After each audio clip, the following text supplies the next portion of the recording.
안녕하세요, 가치환입니다. 자, 7월 20일 수요일 국내 시장이 마감되었습니다. 오늘 코스피는 0.67%의 상승으로 마감이 되었지만 체감상으로는 그렇게 시장이 좋지 못했었던 것 같아요. 왜냐하면 갭상승으로 출발하고 계속 흘러내리는 모습이 나왔었죠. 그렇다 보니 체감상으로 굉장히 좋지 못했을 것이고, 또 코스닥을 보면 코스닥도 결과적으로 1%의 상승이 나왔지만 마찬가지의 비슷한 흐름이 나왔어요. 그래서 오늘은 빨간불이 들어왔지만 그렇게 썩 좋지만 않았던 것 같습니다.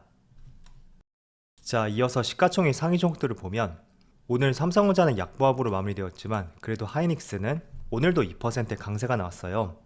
그리고 잠시 며칠 동안 쉬어갔었던 2차전지 관련주들 삼성 SDI하고 LG화학 오늘 2% 이상의 큰 상승이 나왔고, 에너지솔루션은 다음 주에 보유소 물량이 나오잖아요. 그래서 이제 딱히 큰 흐름은 나오지 않은 것 같습니다.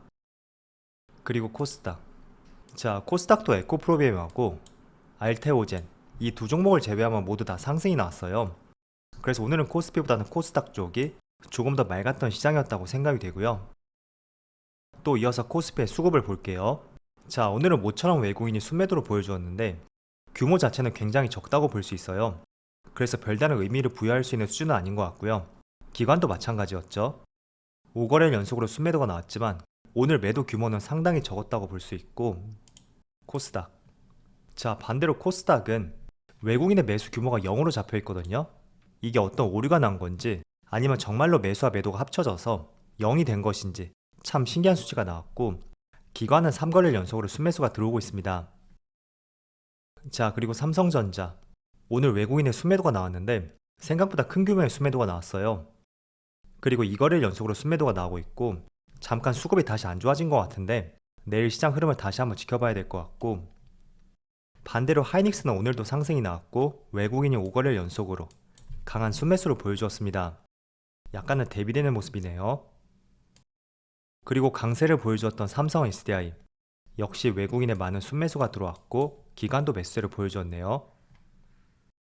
그리고 네이버를 살펴보면 오늘은 유일하게 기관만 매수세를 보여주었어요. 그런데 최근에 수급 패턴을 보면 딱히 기관이나 외국인 어떤 메이저 세력들의 연속적인 매수세가 들어오진 않는 것 같고, 그런 점에 있어서 수급적인 측면은 조금 더 지켜봐야 될 것 같네요. 자, 이어서 주체별 매매 동향에 대해서 살펴보도록 하겠습니다.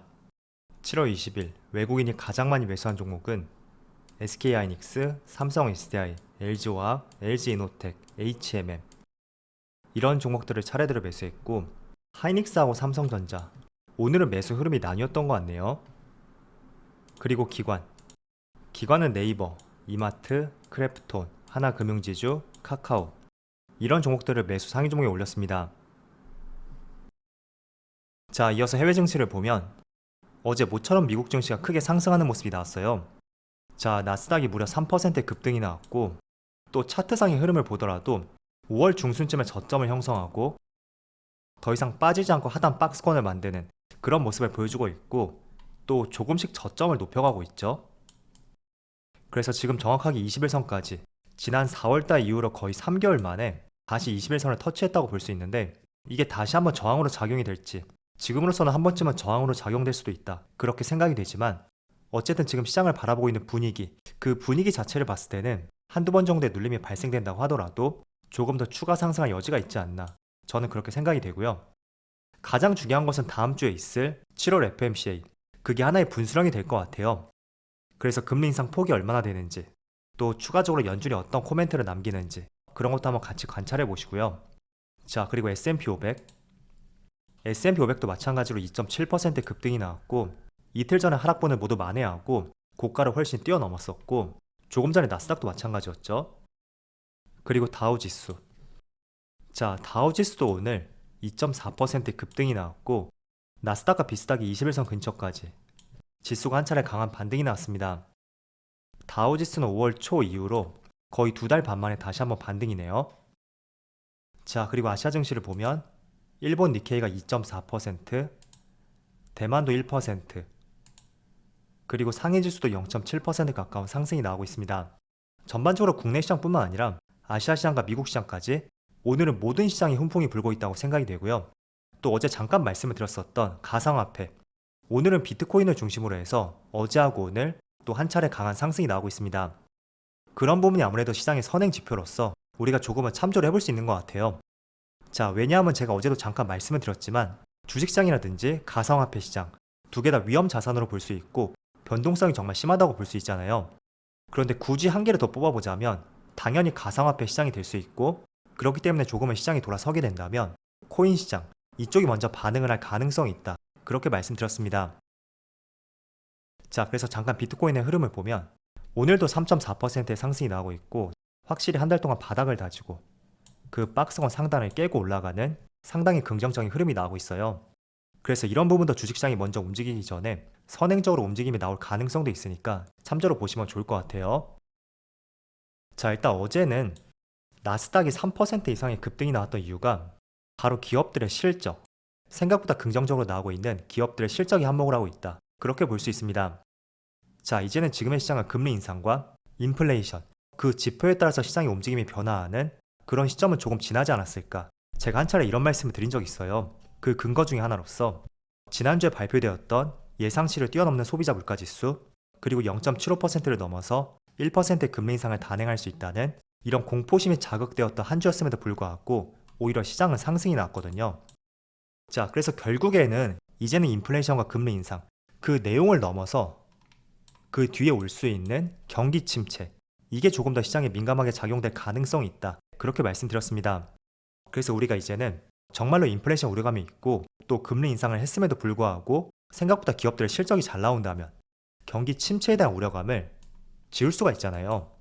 그래서 이제는 2분기에 발표가 되는 기업들의 실적, 그게 정말 중요하다고 말씀드렸었고, 또 추가적으로 말씀드리면 기업들의 실적 발표와 함께 향후 3분기 하반기에 대해서 가이던스를 발표를 할 거거든요. 그래서 그런 부분까지 한번 참조를 해보자 라고 말씀드렸습니다. 자, 그런데 어제는 미국 시장을 보면 많은 기업들의 실적 발표가 있었는데 대체적으로 군수업체, 로키드 마틴이라든지 또 원유 서비스 업체, 장난감 업체, 저도 기업 이름은 처음 들어봤었는데 일단 이런 기업들의 예상치를 웃도는 실적이 발표가 되었고, 또 금융기관의 호실적도 투자 심리를 많이 개선시켰습니다.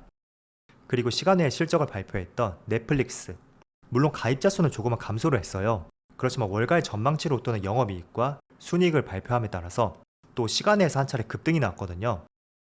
자, 그래서 이런 부분이 생각보다 경기 침체, 우리가 너무 과도하게 우려를 했었나? 이런 생각들이 조금씩 시장이 반영이 된다면 어제처럼 시장이 크게 상승이 나올 가능성이 있을 거예요.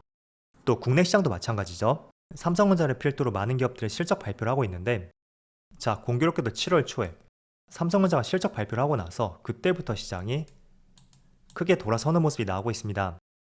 자, 어쨌든 불안하게 바라봤던 실적이 그래도 양호하게 나왔었다 라는 생각들이 시장에 반영이 된다면 이번 달과 다음 달에는 지금과 같은 흐름이 나올 가능성이 충분히 높은 것 같아요. 그래서 기업들의 실적, 이런 부분이 경기 침체 우려감을 지울 수 있는 가장 강력한 지표라고 볼 수 있는 만큼 기업들의 실적을 유심히 보시고요. 또 그동안 미국 시장과 국내 시장이 모두 많이 빠졌던 만큼 조금만 실적이 잘 나온다고 해도 그 상승폭은 생각보다 클 수가 있을 거예요. 어제 나스닥을 보신 것처럼 단순히 실적이 잘 나왔다고 해서 3% 이상의 급등이 나온 것도 있겠지만 그것보다는 과도한 우려로 인해 많이 빠졌던 상황에서 양호한 실적이 나왔던 만큼 그만큼의 상승이 또 크게 나왔다, 그렇게 해석을 해보시면 좋을 것 같아요. 자, 그래도 한 가지 조금 아쉬운 점이 있다면 이번 주에 중요한 이슈 중에 하나였던 한미 재무장관 회담, 여기서 통화 스와프에 대해서는 지금 당장 하는 것이 아니라 필요시에 외환 유동성을 공급하겠다, 이런 여지를 남겼거든요. 그래서 통화 스와프에 대한 문을 열어두었지만 당장 실행하지 않을 가능성이 더 높다, 그렇게 보시면 좋을 것 같고, 그리고 달러 인덱스 한번 살펴볼게요. 최근에 달러 인덱스가 7월 14일 날 고점을 형성하고 나서 지금 한 주 동안은 약세 흐름이 이어지고 있거든요.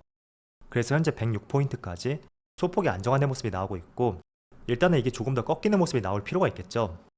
자, 그렇지만 한 가지 조금은 달러 인덱스를 바라보는 관점에 대해서 말씀드리면 지금 달러 강세가 국내 시장만에 국한된 것은 아니거든요. 일본, 유럽, 많은 국가들이 마찬가지입니다. 그래서 단순히 국내 시장에 달러가 강세를 보인다고 해서 국내 시장만 유독 크게 급락이 나올 것이다, 그런 관점을 보는 것은 맞지 않고요. 지금은 철저하게 달러하고 러시아 루브라, 그 두 개만 강세를 보이고 있거든요. 그래서 달러 인덱스 지수가 상당히 높다고 하더라도 이게 국내만의 문제는 아닌 만큼 그런 부분에 있어서는 조금은 안도감을 내비쳐도 되지 않을까, 그렇게 말씀드릴게요. 자, 오늘 전반적으로 대형주가 오전장에 강세를 보였었는데 오후장으로 갈수록 조금씩 밀리는 모습이 나오고 있거든요. 자, 그렇지만 저는 여러분들이 오늘의 시장을 너무 크게 의미부여를 할 필요는 없을 것 같아요. 자, 왜냐하면 코스피 지수를 한번 보세요. 오늘만 코스피 지수가 1.5%, 1.5% 갭을 띄우고 시작을 했습니다. 자, 일반적으로 개별 종목도 아니고 지수 자체가 1.5% 갭을 띄우고 출발했다는 것은 그 갭을 메울 가능성이 상당히 높습니다. 그래서 지금 지수를 보더라도 갭을 띄우고 나서 지금 0.7%까지 이 갭을 메우는 작업이 발생이 되고 있는 것 같은데, 어쨌든 오늘 상승 흐름이 나왔다는 것에 대해서 여기에 조금 더 점수를 부여해 보시고요. 그리고 두 번째로 지난 6월달과 달리 7월달에는 방향성 자체가 조금은 흐름이 바뀐 것을 알 수가 있잖아요. 그래서 내일도 이 갭을 메울지 그건 아직까지는 알 수 없겠지만, 어쨌든 충분히 흐름 자체는 21선을 돌파했고 또 6월과 달리 우상향 흐름이 나고 있는 만큼 이런 부분에 조금 더 점수를 부여해 보시고요. 또 다음 주에 있을 7월 FMC 회의와 함께 시장이 점차 안정화를 찾아가며 우상향 할 수 있기를 한번 기대해 보신다면 좋을 것 같습니다. 자, 그럼 오늘 영상 여기서 마치도록 하고요. 언제나 여러분들의 성공 투자를 기원하도록 하겠습니다. 감사합니다.